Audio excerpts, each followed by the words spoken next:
Mobil dinas sang pahlawan revolusi, Oldsmobile 98 milik Jenderal Ahmad Yani. Di balik kisah sejarah bangsa, terdapat banyak benda peninggalan yang menyimpan cerita tersendiri.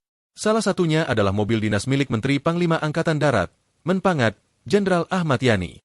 Kendaraan ini bukan sekadar alat transportasi pejabat tinggi negara, melainkan juga simbol prestise, teknologi otomotif era 1960-an, sekaligus saksi bisu perjalanan seorang jenderal yang gugur sebagai pahlawan revolusi pada peristiwa G30S PKI tahun 1965. Mobil dinas tersebut adalah Oldsmobile 98 keluaran tahun 1964, buatan General Motors, Amerika Serikat. Oldsmobile sendiri merupakan salah satu merek tertua dalam sejarah otomotif dunia, dikenal dengan desain elegan dan inovasi teknologinya. Di masa itu, Oldsmobile seri 98 menempati kasta tertinggi dalam lini produksi perusahaan, sebuah sedan mewah yang ditujukan untuk kalangan elit dan pejabat. Secara teknis, mobil ini mengusung mesin besar khas mobil Amerika, Rocket V8 dengan kapasitas 6.700 cc. Tenaga yang dihasilkan sangat impresif untuk ukuran mobil era 60-an, yakni antara 345 hingga 365 horsepower, tergantung model serta konfigurasi mesin. Pada beberapa varian, mobil ini sudah menggunakan karburator 4 barel, teknologi canggih kala itu yang mampu menyuplai bahan bakar lebih efisien untuk menghasilkan performa tinggi.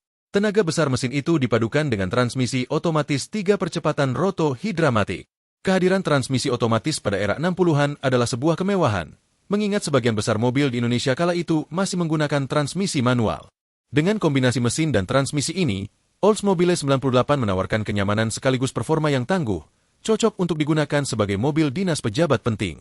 Yang tak kalah menarik, mobil dinas Jenderal Ahmad Yani ini sudah dilengkapi teknologi modern untuk masanya. Power steering membuat setir mobil besar ini ringan dikendalikan, sebuah fitur yang jarang dimiliki mobil era tersebut. Selain itu, mobil ini juga memiliki jam digital, sesuatu yang terdengar sederhana bagi kita saat ini, namun merupakan fitur futuristis di era 1960-an.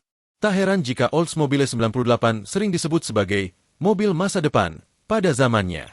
Dari sisi desain, Oldsmobile 98 tampil gagah dan elegan. Bodinya panjang dan lebar, mencerminkan gaya khas mobil Amerika, penuh wibawa, dengan lekukan halus yang menekankan kesan mewah. Interiornya pun tidak kalah menawan. Jok lebar berbahan kulit, dashboard futuristis, hingga detail krom yang memancarkan kemewahan.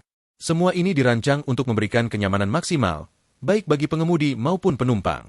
Bagi Jenderal Ahmad Yani, mobil ini bukan hanya sarana transportasi resmi sebagai Menpangat. Ia kerap menggunakannya dalam berbagai tugas kenegaraan, perjalanan inspeksi militer, hingga acara resmi.